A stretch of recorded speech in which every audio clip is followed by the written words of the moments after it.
Bonnie Lipton smiled as she drove her BMW onto the highway in Atlanta.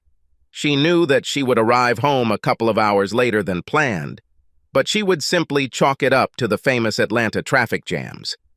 Nick made the delay in leaving worth the lost time. He is almost 10 years younger than Bonnie and an excellent lover. He is handsome, smart, an excellent conversationalist, and also young enough to quickly recuperate. Bonnie's thoughts then turned to her husband, Ron. He had just turned 44 and lacked Nick's stamina. To make their sex life very enjoyable, he relies on his experience and knowledge of Bonnie's body. After sex with Nick, it was always nice to come home and fall asleep in Ron's arms. She realized she had the best of both worlds, and her smile grew even wider. The further she drove from Atlanta, the less she thought about Nick. He's fun to be around, but Ron and her daughter Casey are the ones she loves. Bonnie wanted to spend time with them now that her libido was fully satisfied. She understood her moods. When she returned home, she would be patient and loving with Ron. He is a wonderful person and an exceptional husband. Casey was athletic and smart. She had many friends in sports and school activities. It's not unusual for 2 or 3 of her girlfriends to hang out at the house on weekends. Bonnie enjoyed being with young women, and they seemed to look up to her as a role model. Bonnie made sure to always be well-dressed. She held an excellent position in an architectural firm and was respected in the community. She and Ron were well known both individually and as a couple. Ron now runs his family's successful construction company. He was never so busy that he didn't go to all of Casey's events at school. Bonnie always enjoyed sitting next to Ron while they watched their daughter play or perform. She knew that more than a few other fathers liked to sneak glances at her, but she also noticed that many of the mothers looked at Ron as if they were vultures and he was prey in the road. Even when Bonnie sat next to him, women often found time to chat and flirt with him. Her handsome husband never seemed to notice, but to Bonnie it was all very noticeable. After several hours on the road, Bonnie pulled into her garage and discovered that her husband's pickup truck was missing. It was unusual and unexpected. Bonnie felt her mood begin to change. The least her husband could do was be home to meet her after a grueling business conference and a long drive home. The house was empty as Bonnie walked into the master bedroom. She couldn't figure out what caused it, but deep within her was a sickening feeling. It was almost lunchtime, and no one was home. The next day is Thursday, which means Ron has work and Casey has school. This meant they had to be home soon, so Bonnie unpacked before taking a shower. While she was thinking about Ron and Casey's unexplained absence, Bonnie remembered that her phone was off. It had been turned off since dinner the previous evening. On the way home, she was lost in thought and didn't think about why no one was calling her. Ron might have been angry because she never called to thank him for the string of pearls. The previous evening, when Nick had stoked her fire, she had completely forgotten about him. Drying her hair with a towel, she turned on the phone. Ron congratulated himself once again on having succeeded in executing a simple but brilliant plan to please and surprise his wife. He had known about her planned conference in Atlanta for months. Bonnie visited them twice a year. As fate would have it, this conference fell on his 20th wedding anniversary.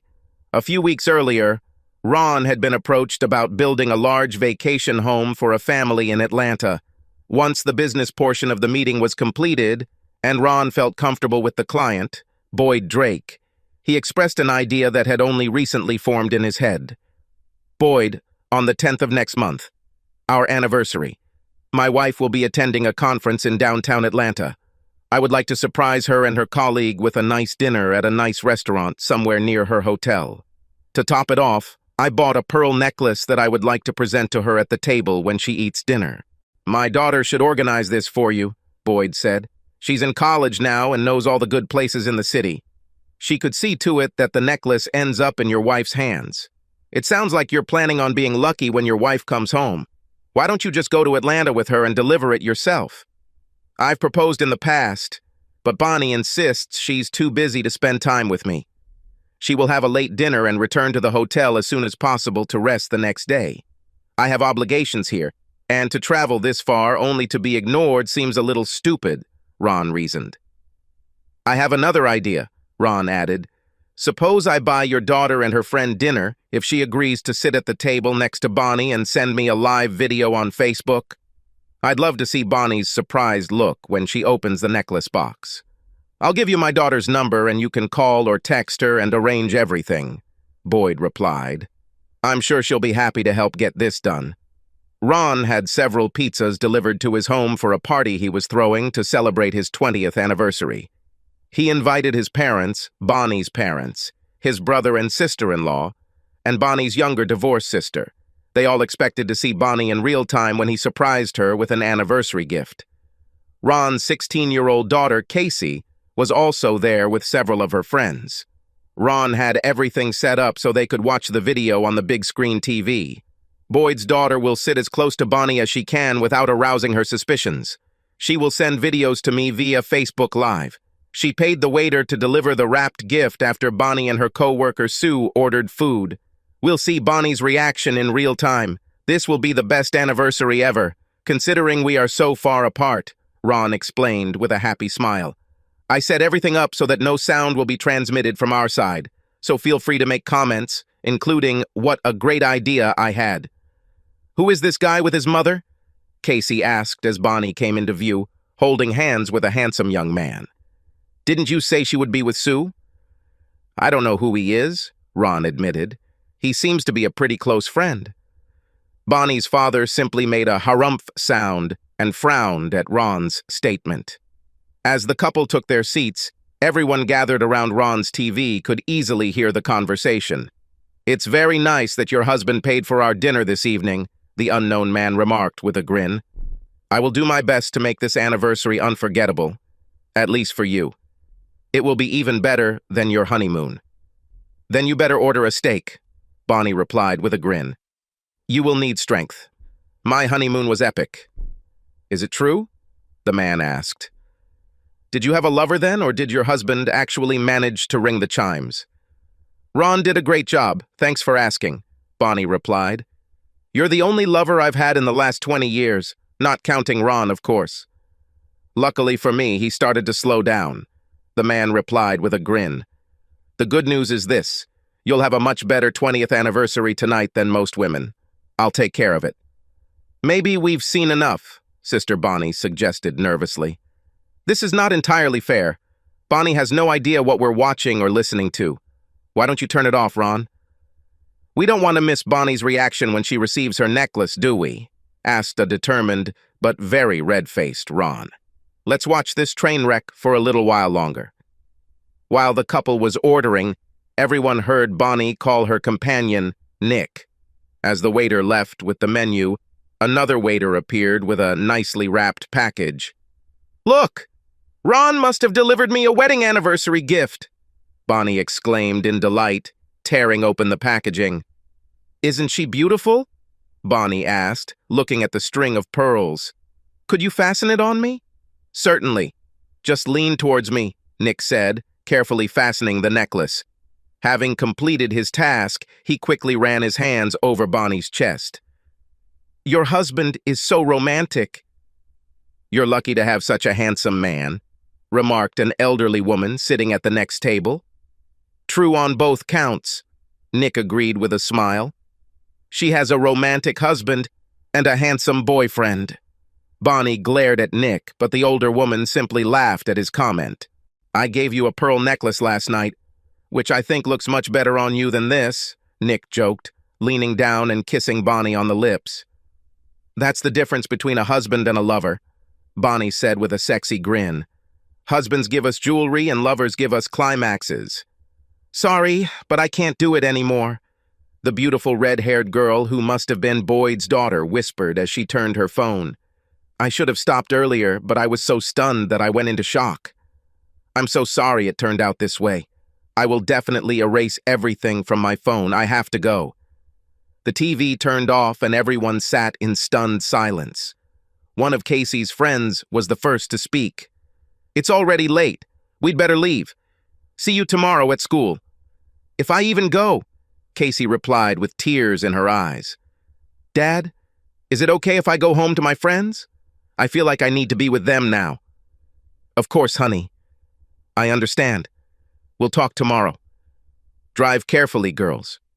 Ron had to practically whisper. His throat was so dry. I don't know what to say, Bonnie's mother began.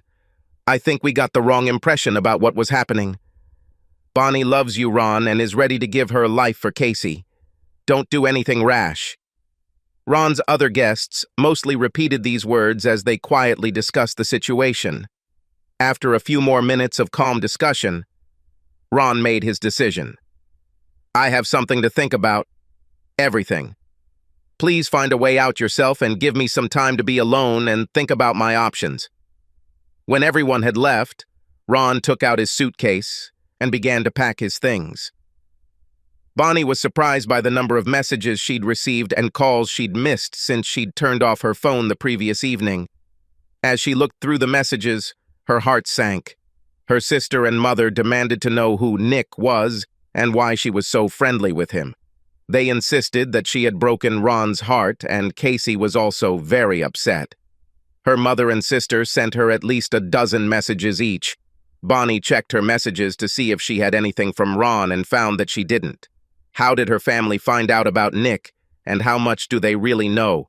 Where are Ron and Casey? How can she get out of the hole she finds herself in? She needed to find out what exactly Ron knew, and also what he simply suspected. Bonnie realized she needed to talk to family members to understand how bad her situation was. Mother, it's me. I forgot I turned off my phone last night, Bonnie began as calmly as she could. I see you tried to call me. Is there anything wrong? Only if you think the loss of your husband, the alienation and embarrassment of your daughter, the disgrace of your parents, and the behavior of an inveterate slut can be considered wrong. I'm guessing it doesn't bother you too much. Otherwise, you wouldn't be enjoying a damn pearl necklace from your boyfriend, her mother ranted. Ron gave me a string of pearls for our anniversary, Bonnie countered. Why should this upset you? Your father and I have seen enough old adult films to understand what your boyfriend meant when he said you were wearing his pearl necklace, Bonnie's not-so-straightforward mother said. Mother, what makes you think I would do something like that? Why do you think I have a boyfriend? Bonnie asked, as fear tied a knot in her gut. Don't play games with me, I am not stupid, her mother growled. Ron invited us to watch you open his 20th anniversary present at the restaurant. He booked a table for you and your colleague. I think her name was Sue. We have seen this whole vile story. Your husband treats you like a queen and you don't respect him. Husbands give jewelry and lovers give climaxes, I think you said. Did you hear me say that? Asked a shocked Bonnie. How is this possible? Ron asked some friend's daughter to do some sort of live broadcast from her phone. He wanted us to see how happy you would be with his gift. Then we were all going to call and congratulate you on your anniversary, the mother said sadly. Looks like this might be your last anniversary, at least with Ron. Maybe you'll meet your favorite boy again when things calm down. Mother, you know I love Ron. That other guy means nothing to me. It was just something to pass the time. These conferences are getting boring, Bonnie insisted. Oh, this changes everything, her mother said sarcastically. Ron will feel much better knowing that his wife is not a slut and that she was just bored. I assume you left your puzzle at home. Mom, there's no use calling me names. How can I convince Ron that he is the only man I love? You didn't even convince me, so I'd say you have some work to do, the mother replied. Watching you with that man is the worst thing I've ever seen. I highly doubt Ron found it better. After talking with her mother, Bonnie thought about her situation. Her entire family had seen and heard everything she and Nick had discussed at dinner the night before. Remembering her conversation with Nick, Bonnie realized how bad her situation was. She decided to call Casey. Casey, where are you? Bonnie asked when Casey answered her call. I'm with Morgan. She's trying to console me because my family has broken up, Bonnie's daughter replied. We are not breaking up. Please come home and we can talk about this. Where is your father? Bonnie asked, uncertainty. He moved to a cottage on the lake, Casey answered. I don't think he wants to see you. He was so happy last night when he invited everyone to watch you open your gift. You practically tore his heart out when you showed up with your lover instead of Sue. Please come home, Bonnie repeated, trying to think of what she could say to Ron to get his forgiveness. After finishing her conversation with Casey, Bonnie began to look around the house. She noticed that a laptop and several filing cabinets were missing from Ron's office. The closet in his bedroom was completely empty. It was as empty as Hubbard's mother's closet. Bonnie fought back tears as she wandered aimlessly around the house, noting what items were missing. Ron didn't take a single photograph of her presence. This fact seemed especially depressing. Looking for something to take her mind off her crumbling marriage, Bonnie began cooking dinner for Casey. By the time Casey walked through the door, she had managed to prepare a small meal. Casey was sullen and only spoke to Bonnie when asked a direct question. Even then, Casey kept her answers as short as possible. Bonnie admitted to herself that her daughter had good reasons to be angry with her, but she hoped that over time the hostility would, if not completely disappear, at least lessen. The next morning, at dawn, Bonnie walked into their lake house to find Ron slumped uncomfortably and passed out on the small couch. Numerous empty beer cans were strewn across the floor. Ron? Honey, we need to talk. Wake up, please. Ron slowly opened his eyes and groaned. He gradually stood up and, without saying a word, headed to the bathroom. Bonnie decided to make some coffee while she waited for her husband to return. A few minutes later, Ron, fresh from his shower, returned to the kitchen and Bonnie placed a mug in front of him. Bonnie hoped that Ron would initiate the difficult conversation, but that hope soon faded. It was obvious that Ron had no intention of starting a conversation. Ron, I'm sorry this happened. I love pearls. It was a wonderful gift that I will always cherish. It's a pity that I didn't know that you would pass everything on to your family. It would be great if you told me about this. Fuck you, was all Ron could answer, as he was infuriated by Bonnie's attempt to make him out to be the abuser. Bonnie was surprised and hurt by Ron's answer. In all their years of marriage, he had never spoken to her in a disrespectful manner. This was clear evidence of the pain she had caused him. That won't help, Bonnie answered calmly. Tell me, what should I do to fix everything? You are the only man I have ever loved. That hasn't changed. Together we can deal with this. Tell me, what problem exactly do you want to solve? Ron asked calmly. The problem is that I surprised you with an anniversary gift in a nice restaurant where I booked a table for you and a friend. The problem is that my client's daughter agreed to send a video of your reaction in real time. The problem is that I mistakenly decided that you would appreciate this gift. Explain to me what the problem is so that I understand what you are talking about. You know what the problem is? Bonnie insisted. Last night you saw me and Nick in the restaurant. I know that you have dinner with others from time to time. Why do you think that's the problem? Ron asked. You know perfectly well why this is a problem. I told you I was going to dinner with Sue, but I actually went with Nick. You overheard our conversation and found out that we slept together. This is the problem we need to work on. Just to be clear, is the problem that I, along with your entire family, overheard your conversation, or is the problem that you had sex with another man? The problem is my behavior, admitted a blushing Bonnie, realizing that in her current situation, it would not be possible to go on the offensive. You were just trying to be nice to me on our anniversary. You didn't do anything wrong. Okay, we're making progress. Now tell me why you cheated on me behind my back, for how long, and with how many men it happened. Ron demanded. Is Casey my biological daughter? Is there any chance that her father was the postman? There's no need to be vulgar or offensive, said an emotionally stunted Bonnie. Of course, Casey is your daughter. Nick has been my only lover since we started dating. Your comment about how many men I've had and Casey's father being a mailman was just cruel. I'm having a hard time understanding your logic, Ron countered. You admit that you are a cheating slut, but you insist that there be a line drawn as to how big of a slut you are. You want me to be polite and understanding, not to mention gullible, when you tell me that you're one man's slut. Are you proud that you haven't cheated on me that often? By the way, How long have you been sleeping with Pretty Nick and how often? You forgot to mention these important facts when you began to refuse the title of city slut. This was the third conference we've slept together at, Bonnie admitted with tears in her eyes as she finally began to feel the depth of Ron's anger and humiliation. Besides you, he is the only man I've been with since we got married 20 years ago. It will be 2 nights together at each of the 3 conferences, said Ron. Have you ever had sex with him anywhere else? No, Bonnie stated. This happened a total of 6 times and I deeply regret it. I owe you an apology. Are you saying that a young stud like Nick was only capable of 1 time a night with a beauty like you? Asked Ron. He never had you more than once a night? Who cares? Asked a discouraged Bonnie. We probably did it 3 times every night. Now for the big question, Ron announced. Why did you have sex with another man? Was sex with me so thankless, so mundane, so pathetic, that you needed to find a younger, more satisfying lover?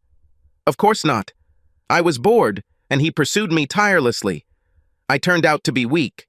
It's not about you or our sex life. It's my vanity, maybe a midlife crisis. He doesn't mean anything to me. I swear. It's clear. You had sex with a man who meant nothing to you, Ron repeated. Did you have sex with Mr. Jenkins? The guy who lives down the street and wears those ridiculous shirts? Asked a very confused Bonnie. Of course not. I barely know him, but I find him repulsive. So he means nothing to you? Ron continued. You just told me that you sleep with men you don't love and who mean nothing to you. Jenkins fits that description. So why don't you have sex with him? I didn't say that I sleep with every man who means nothing to me, Bonnie explained, upset. I slept with Nick because he is handsome, courteous, and successful. He was following me. Do you want to say that you will only cheat on me with handsome, successful men who run after you? Apart from a few of these guys, are you a faithful wife? If you don't love the men you have sex with, doesn't that mean you don't love me? No. I'm telling you that I made a terrible mistake and it will never happen again, Bonnie said with feeling. I love you, but not Nick. How do I know this? Ron asked quietly. At our wedding and several other times over the years, you promised to be faithful to me. You are a beautiful woman. Handsome, successful men will always pursue you. I can't trust you. I can't even give you the great sex you love so much. Don't ever think like that, Ron. I love sex with you. He's special and makes me feel loved, Bonnie replied. How did Nick make you feel that you kept coming back to him? Ron asked softly. Dirty, used, not like a mother or wife. It was the wrongness that got me hooked, not love. What did you do with him and how? Asked the quiet Ron. What does it matter? I love only you, Bonnie protested, clearly embarrassed. I have something to think about. You stand here and tell me that you love me, not him, but you had dirty sex with him. It's hard for me to accept that you are willing to do much more for a person who means nothing to you than for the person you love, Ron reasoned. You haven't told me to please your manhood below the belt for a long time. I wasn't so much against it as I thought you'd lost interest, Bonnie protested, even realizing how pitiful her words sounded. Yes, what kind of married guy would want to get this from his wife, especially when she gives it out like candy? You told me on our honeymoon that I would be the only man you loved, Ron recalls. You and Cute must have had a lot of fun with me. Everything was wrong. He never talked about you. I would never allow that, Bonnie insisted. You seem to have forgotten that I heard several minutes of your conversation. This asshole insulted me several times and you went along with it. Remember how I slow down? That he will give you a better 20th anniversary than most wives. You didn't object, did you? Why are we even wasting time here? Ron suddenly demanded. You found someone new. I accept it. It looks like you should too. Why pretend that you want to stay married? It's obvious that you didn't enjoy being my wife. And let's not even talk about bad sex. You are beautiful, successful, and smart, and I bring nothing to the table. It was only a matter of time before you started looking for something better. Congratulations, you found it.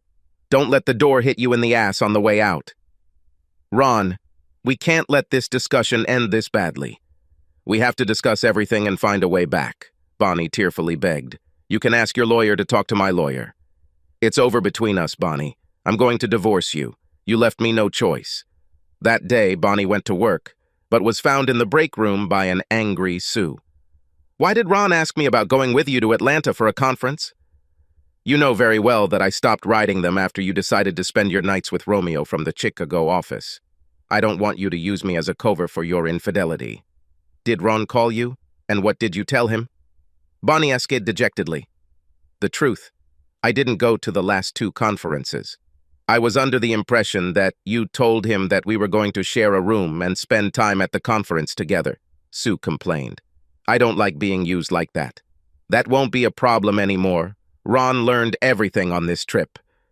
I think he's going to divorce me, Bonnie admitted. What other outcome could you expect? Sue demanded. No decent man could accept this level of disrespect. I was too damn stupid and self-centered to even think about Ron finding out about this, Bonnie answered frankly. He moved out.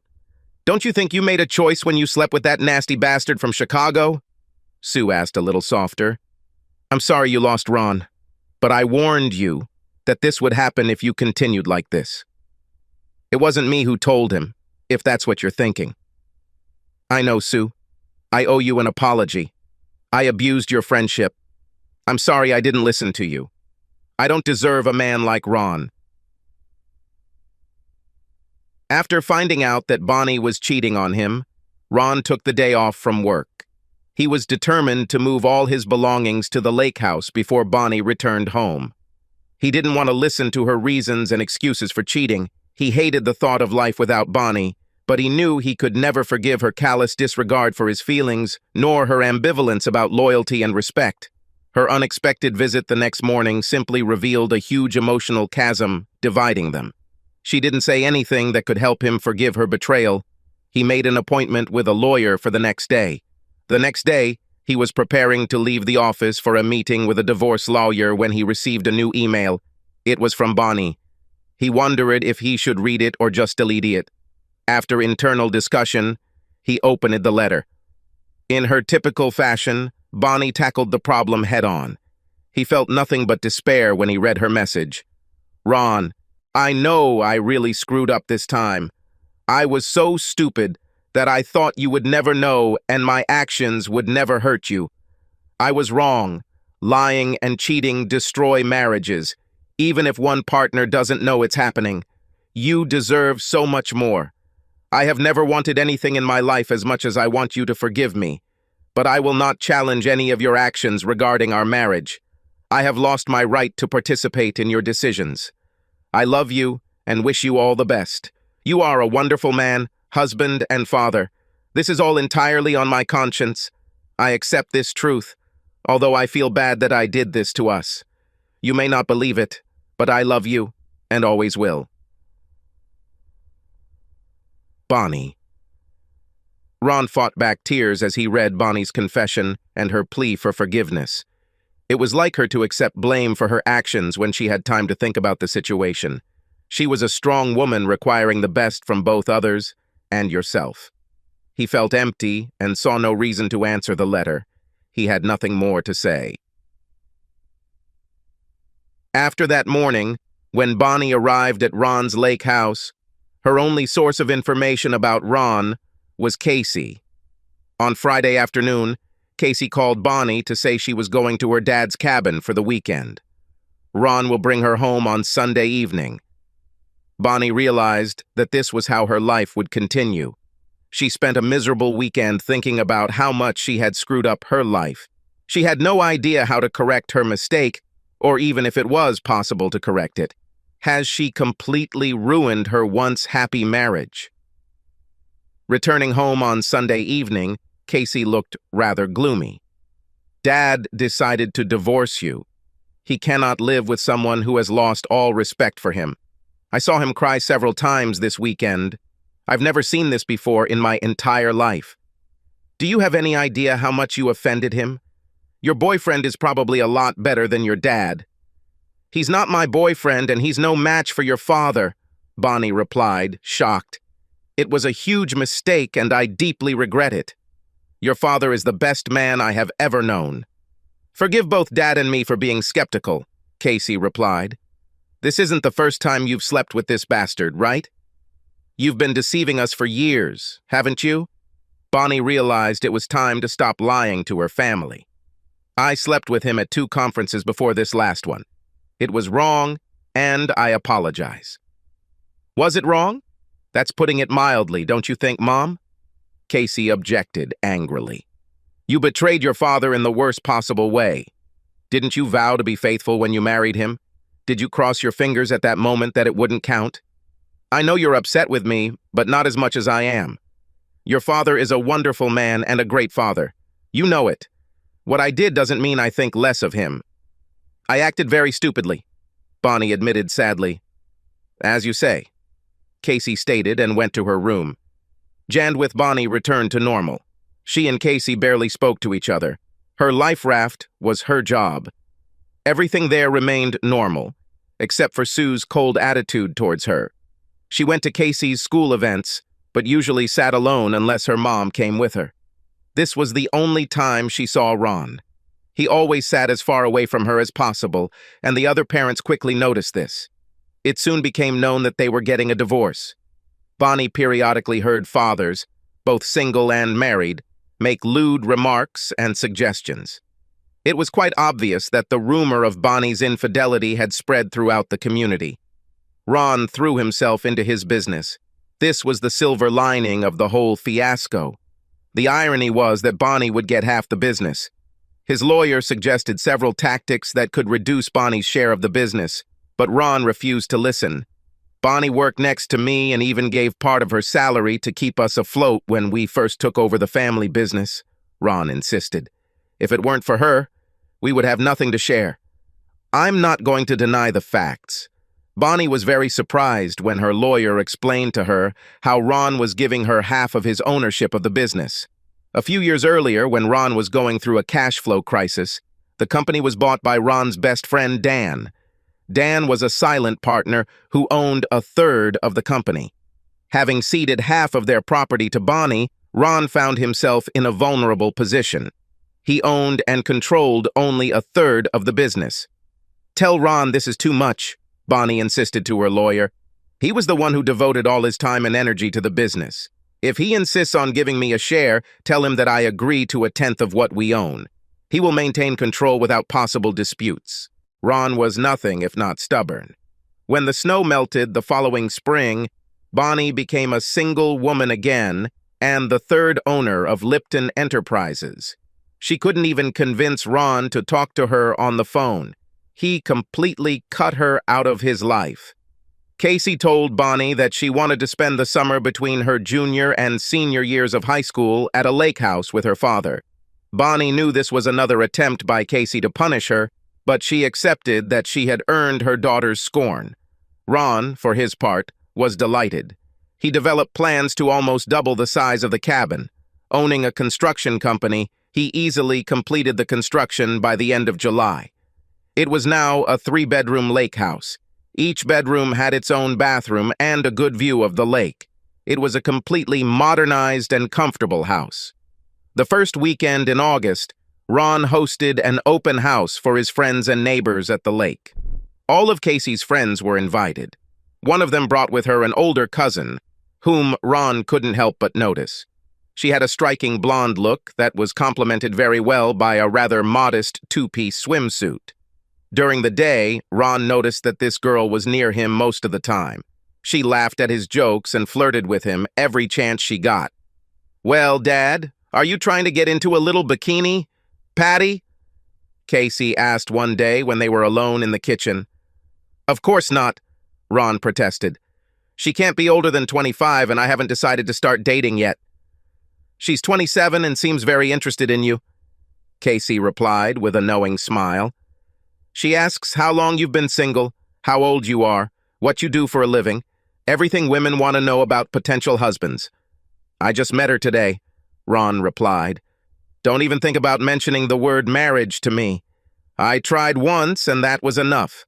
I'm not hinting at anything other than that she seems interested." I wouldn't mind if you dated her. She's pretty sweet, and you need someone to help you forget your mom. From what I've seen, Patty is in no hurry to get married. I think she's working on her career now, but this does not mean that she doesn't like male communication. Thanks for enlightening me, Ron joked to his daughter. This girl is too attractive to be interested in an old guy like me. But thank you for your trust. I appreciate your faith in me. Bonnie's company occupied the top 2 floors of an office building in the business district. At the end of the same block was a very popular Italian bistro. She used to have lunch there every Thursday with a few of her friends from work. Because she kept an informal lunch schedule, she often saw the same people eating lunch at the same time. Bonnie and her co-workers became friends with employees of several other companies located in her building. One afternoon, the bistro was unusually crowded and Bonnie's group was unable to get a table. One of the employees at Benson Advertising, located on the 2nd floor of her building, invited her group to join them at a large table. They quickly accepted the invitation. After everyone said their first and last names as an introduction, the conversation began. One of the women on the advertising team was particularly attractive and very friendly. Bonnie found herself enjoying the young woman's good humor. She smiled as the other ladies began to tease the woman. "We don't all have a rich guy with a big house on Lake Henry," the woman Bonnie knew as Mary teased. "It must be nice to wake up with the morning sun reflecting off the lake." "Yes," the young woman agreed, "especially with a handsome guy who gently caresses me. Getting out of bed is such a hassle. If this is the guy who picked you up after work on Thursday, then I can see why it might be a problem," another woman said. "He looks a little older than you, but he seems to be in good shape. He has all the hair and is quite plain-looking." "Ron is all that and more," the young woman offered, smiling widely. "He's a really good guy and a really good lover." Bonnie's friend immediately asked the very question Bonnie didn't even want to consider. "You're not talking about Ron Lipton, are you?" "Do you know Ron?" asked the young beauty before adding, "You have to admit, he looks good." "He's a great guy, but he used to be Bonnie's husband," her colleague said. "I think we should change the subject." "Don't be so dramatic," Bonnie insisted, leaning toward the young woman and extending her hand. "I'm Bonnie Lipton. I didn't catch your name." "Patty Lawson. Ron said his ex-wife was beautiful, but I thought he was probably blinded by love," Patty admitted. "It turns out he didn't do you justice. I hope you won't be upset that I'm living with Ron now." "I certainly can't blame you, or him for that matter," Bonnie answered honestly. "You are a beautiful young woman with an amazing figure. I can easily understand why Ron liked you. I wonder why Casey never told me anything about you." "I can't speak for Casey, but I want to say that you raised your daughter well. She is very smart and attentive and also beautiful, just like her mother. I really like it when she visits us," Patty concluded. That evening, Bonnie questioned Casey while they were having dinner. "Why didn't you tell me that your father has a beautiful girlfriend who came to live with him? This is something that would interest me." "Honestly, Mom, I didn't mean to hurt your feelings." "I know how you feel about Dad," Casey replied. "I'm still upset that you cheated on him, but I don't want to make you unhappy because of your bad choices. Patty is actually good to Dad. He finally seems happy again. This may surprise you, but I'm glad to hear that Ron is happy. He's a wonderful person and deserves to be with a woman who loves him, even if it's not me. I don't think she directly loves Dad, but she really likes him. She made it clear that her career comes first for the next few years. I want to achieve great success in marketing. Aren't you going to start dating, Mom? Do you keep in touch with your boyfriend from conferences? Do you think you can get along with him?" Casey asked. "With Nick? He's not the person I would look for in a relationship," Bonnie admitted. "He is superficial, slightly rude, selfish, and vain. I never thought of it as anything more than entertainment. It turned out that he made my life hell. Although I knew what I was doing, I shouldn't blame him for my weakness." "Are you interested in anyone?" Casey asked. "You're still beautiful. I've noticed how some fathers and teachers look at you and go out of their way to be polite to you at school events. Honestly, I think Ron ruined me for other men," Bonnie replied with a sad smile. The reason for our divorce is known to most people in the area. It makes women sympathize with your father and men think of me as an easy target. It was probably easy for Nick, but I won't repeat that mistake again. I just don't understand how you could cheat on your father if you love him so much. Casey was surprised. He always treated you with love and respect. Something went wrong. I asked myself this question. Bonnie admitted. I think I've started to take your father for granted. I knew that he loved me, and I was very confident in this love. This somehow resulted in attempts to try another man, maybe because I knew that I had a reliable back at home. Ron was my anchor. He was always there for me. I foolishly believed that he would always be there. I could have gone a little astray, and he would not have known about it, and still my devoted husband would have been at home. I pray that you find a man like Ron when you are ready to start a family, and use my experience as a cautionary tale. Never take more than you give in a relationship. Be faithful, dedicated, and honest. If you are thinking about something that could harm your relationship, discuss it with your husband. I showed you what happens when you lie and cheat. Sometimes Bonnie would run into Patty during lunch. She was surprised by how much she liked this woman. She also felt embarrassed that she was anxiously awaiting any news regarding Ron. Casey didn't want to tell Bonnie too much about her father. As his daughter, she could not be privy to some of the more personal aspects of his life. Patty willingly discussed Ron with her friends. Bonnie, it's obvious that you still love Ron, Patty remarked one day, while the two women were having lunch. He never says anything bad about you, but it's obvious that you offended him greatly. I'm not here to judge you, but I have to say that I would never cheat if I was in a relationship. I find it hard to believe you did this. Everything I see and hear from you says that you love and respect him. I would encourage you to remember this when the flame of passion fades and you are caught up in everyday life, Bonnie replied. I lost my way and paid for it. Love isn't always about wild sex and great vacations. Sometimes it's trying to decide when to pump out the septic tank or what color to paint the house. Everything becomes ordinary, but that's normal. Ron is an honest businessman, a caring, loyal friend, and a great father. I will always love him, but I betrayed him in the worst way a wife can. I learned my lesson. Perhaps I woke up too late. I told Ron last night that I was accepting a position in Seattle and would be leaving in 2 weeks. This is a great opportunity for me.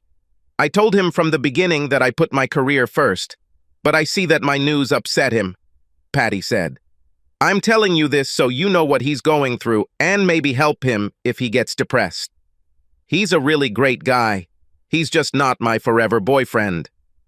I'm sure he will miss you very much. Ron doesn't do anything on a whim.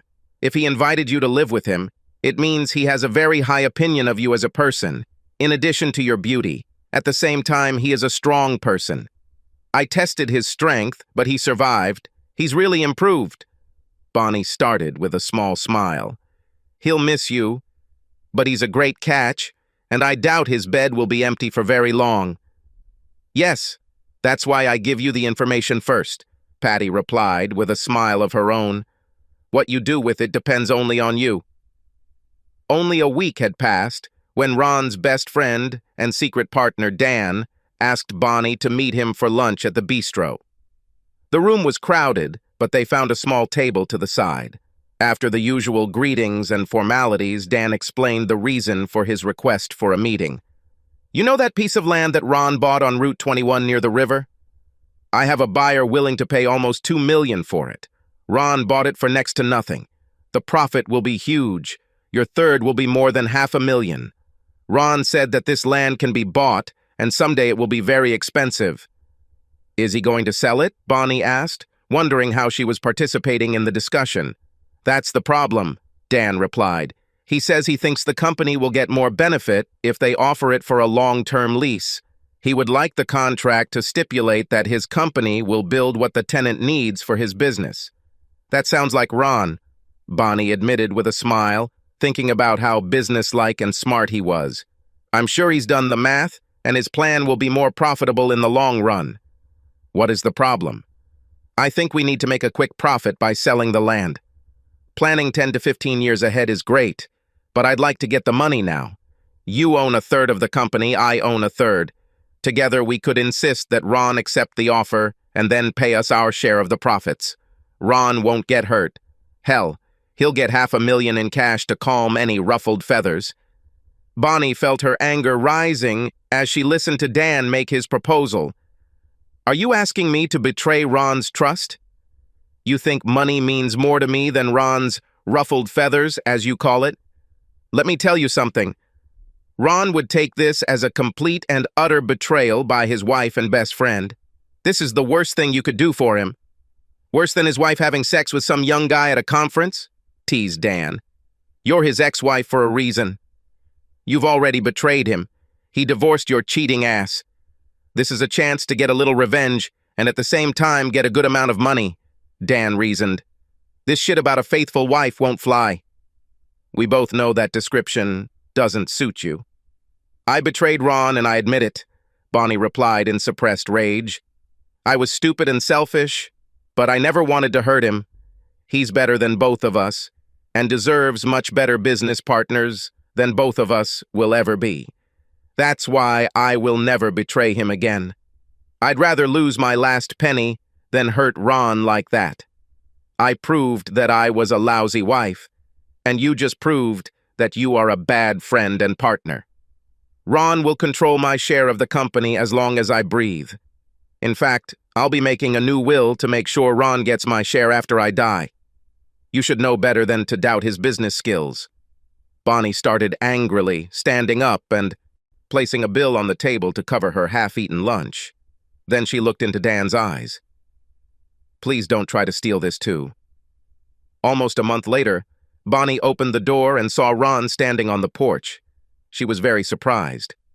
Ron had studiously avoided her since the morning she returned from the ill-fated conference. Ron, come in. Everything is fine? Casey left a few minutes ago if you're looking for her, Bonnie said, surprised at how excited she was about Ron's presence right now. I'm here to talk if you have time, Ron began, entering the house that had been his for over 15 years. Can you give me a few minutes? If you're busy, I'll try another time. I'm not busy, Bonnie answered quickly, and I just made coffee. Why don't we sit in the kitchen? I appreciate you taking me in so quickly, Ron said, picking up his coffee mug. You always made excellent coffee. When we first got married, I didn't even know how to cook it, Bonnie answered with a grin. It took me a while to get it right. I didn't marry you for the coffee, Ron countered. You had other attributes that I found much more attractive. I've never heard you call them attributes, Bonnie said, still smiling, but I heard you call them Smith & Wesson several times. Yeah, you brought out the big guns and I was powerless to resist you, Ron admitted. Patty must have you wrapped around her finger or some part of her body, Bonnie said. There's some serious heat coming from her. I appreciate how well you treated Patty. She thinks you're a wonderful person. Her opinion of you is one of the reasons why I'm here. A couple of weeks ago, one of her friends overheard your conversation with Dan over lunch. Patty talked about this before heading to the West Coast. She thinks your dedication and honesty have been exceptional. I have to agree. After the way I treated you in the divorce, you still flatly rejected Dan. Many women whose husbands divorced him so quickly would want to take revenge or at least repay. I would never do that to you, Ron.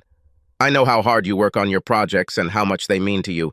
I also know that you will make sure that this land brings in much more income than Dan is looking for. He's a fool to doubt you, Bonnie concluded. I appreciate your vote of confidence. Patty helped me accept the fact that you were my partner, even though I ran the business as if it were all mine. I have to give you the opportunity to express your opinion and say what you want to do, said Ron. If you want to sell this property and split the profits, I will agree. Dan is trying to convince me to sell it, Ron said. I think he doesn't have enough money. He believes that if we sell this land, then each of us will be able to get $500,000 out of business without infringing on him. Would you like this too? I think you probably have plans for this property that will bring good profits to the company and goodwill from the community, Bonnie replied with obvious pride. You were never looking for a quick profit. I always wanted to improve the area and make good money at the same time. You have something planned for this area, right? I was negotiating a long-term lease with General Hospital to build an emergency care complex on this site, Ron admitted. It won't be as profitable as the luxury condominium project Dan's company is pushing to build, but it will still make a good profit, and we'll have a contract to build it. This will create jobs as well as goodwill. I guessed it would be something like this, Bonnie answered, a little smugly. You are a good businessman, but you also invest in society. That's what sets you apart from people like Dan. Dan thinks it's better to make a quick profit. I don't agree with this line of thinking. As far as I understand, he came to you to propose his idea, and you refused him. I trust you unconditionally, Ron. You never gave me a reason not to trust myself. I will support your business decisions until the end, Bonnie promised. It probably sounds strange when you already know you can't trust me, but it's true. I was thinking about how Dan is trying to interfere with your business. It occurred to me that we should buy him back. If he doesn't have the money, he'll probably listen to a reasonable offer. He will be happy, and you will be able to run your business as you see fit. Bonnie reasoned. I've thought about it, but I don't have the capital to make it happen, Ron agreed. We could sell this house, Bonnie suggested. I can get a nice 2-bedroom apartment for Casey and me. Over the years, we have accumulated a lot of capital. The house is almost paid for, and you've made some major improvements. This will be enough for us to buy out Dan's share. Now that we're divorced, this is your home. Are you ready to sell it and invest money in business? Ron asked incredulously. I don't know how soon I'll close the deal on the urgent care center. I cannot guarantee that you will get your money back anytime soon, or even that you will get it at all. Do I look worried? Bonnie joked. Don't forget that I was married to you for 20 years. You will get everything back with interest. If for some reason you don't do this, it's okay. I owe you one, Ron. Money will never make up for my disrespect, but it will get you away from Dan. I'll agree to this if you come and live in the house by the lake with me and Casey, Ron said, and then quickly added, you will have your own room with a bathroom. It turned out very nice. I don't think this will work, Bonnie answered sadly. It's a matter of personal life, not to mention dating and all the drama that will create for you. Sorry, I didn't think about your social life. Ron apologized. Of course, you wouldn't want to bring a gentleman into the house when your ex-husband lives there, especially that guy, Nick. It would be awkward. I don't go on dates and I don't plan on starting, Bonnie replied. I stopped going to conferences and haven't spoken to Nick since that disastrous trip. It is you who will experience the inconvenience. No woman wants to spend the night with you when your ex is sleeping in the next room. If I'm around, it will be extremely unlikely that you will find a woman who will agree to move in with you, although I do not rule out the possibility. I've seen women fall in love with you. I divorced you because you slept with that guy, and then I moved Patty in with me. My behavior wasn't the best example for Casey, was it? Ron asked rhetorically. My only excuse is that I was depressed and lonely. Another man took my wife away from me, and my self-confidence was pretty low. Patty was able to restore it for me. I'm sorry I damaged your self-esteem. I wish this had never happened, but I don't blame you for falling for Patty. She is a wonderful woman. You are a single man and can enter into any relationship you want, Bonnie said, and added, I don't think I've ever apologized properly for my behavior. It was not something you caused or created. This is all on my conscience. I truly screwed up, and I am truly sorry for the pain and inconvenience I caused. You really hurt me, Bonnie. I've never been unfaithful. Lived for you and Casey. I went from having everything to feeling like a complete failure, Ron admitted. Patty helped me understand that while I may not have been the perfect husband, I wasn't the reason you cheated. You could have told me that you are not happy with our marriage or our sex life or anything. I would have tried to do better if I had known. I was just stupid, Ron, not unhappy. You were a very good husband, a great father to Casey, and a great lover, Bonnie said. I have lost my way and deserve to be unhappy. It sounds strange, but being unhappy makes me happy. I feel like I'm paying for my sins. Maybe you'll at least come and look at the house by the lake, asked Ron. I would like to show it and get your opinion. I took some of the ideas we've discussed all these years into the rebuild. I think you'll approve. Casey has a volleyball match in 2 hours. Can I take advantage of this offer another time? Bonnie asked. Let's look at him before the match. We can go there together, Ron suggested, and then I'll drop you here. Aren't you afraid that people will think we're back together if we go as a couple? You usually sit as far away from me as possible, Bonnie noted. Yeah, I was a bit of an ass, but in my defense, you fucked me and our marriage. You couldn't expect me to be cordial to you, Ron reasoned. Actually, you were much kinder to me than I would have been to you if things had been the other way around, Bonnie admitted. Your settlement offer was too generous. We both know it. Looks like that kindness is paying off, Ron grumbled. We're thinking of selling the house to buy out Dan's share. I still find it hard to believe that you are ready to do this. Honestly, Ron, you can take anything of mine that you want. You have always been honest with me. I know that you will not harm me, although I deserve it. Let me show you the lake house, Ron suggested, to change the subject and give himself time to calm his emotions. While Ron showed the house, Bonnie admired the renovation. You really did a great job. Casey's room is very large and she has her own bathroom. This is the dream of every teenage girl. When Ron showed Bonnie the second bedroom, Bonnie felt it was time to talk about the elephant in the room. It's a lovely room with another amazing bathroom, but I can't stay here, Ron. It will be too painful for me to see you every day and remember what I've lost. We will sell the house and I will rent an apartment. I'll be fine. We have to leave soon for Casey's match. Let me show you the master bedroom, Ron urged. She's bigger than the rest. I know you'll like it. She's beautiful. You did a great job, as always, Bonnie praised, looking around the bedroom. That's why your business is so successful. You have an eye for detail. Would you stay with me and Casey if you had this room? Ron asked sharply. I would still see you every day and I don't think I could stand it, Bonnie answered sadly. I didn't mean that she would be yours alone, Ron explained nervously. I thought maybe we could share it. Bonnie raised her eyebrows, studying Ron's face. Are you asking me to share your bed? Ever since the day I found out you cheated and I left home, I've felt like crap.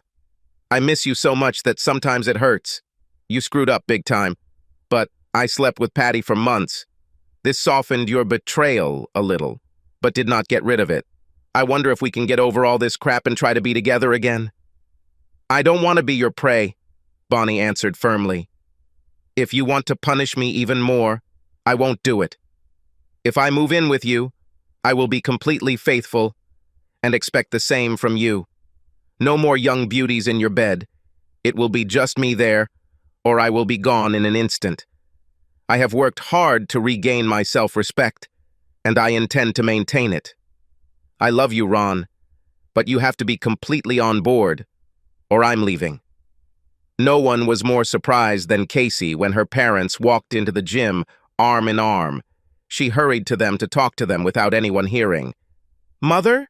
Dad? Does it mean that? Casey began, but Ron smiled and nodded before she could finish her question. Casey hugged her mother and held her close as she spoke into her ear. Welcome home, Mom. I love you, but don't ever cheat on your dad again. I have a friend with a single aunt who is even more beautiful than Patty. Subscribe to our channel so that your second chaff doesn't cheat on you, and go ahead and listen to the next story, because this story is nothing compared to the next one. If you're under 18, don't even think about listening to the next one.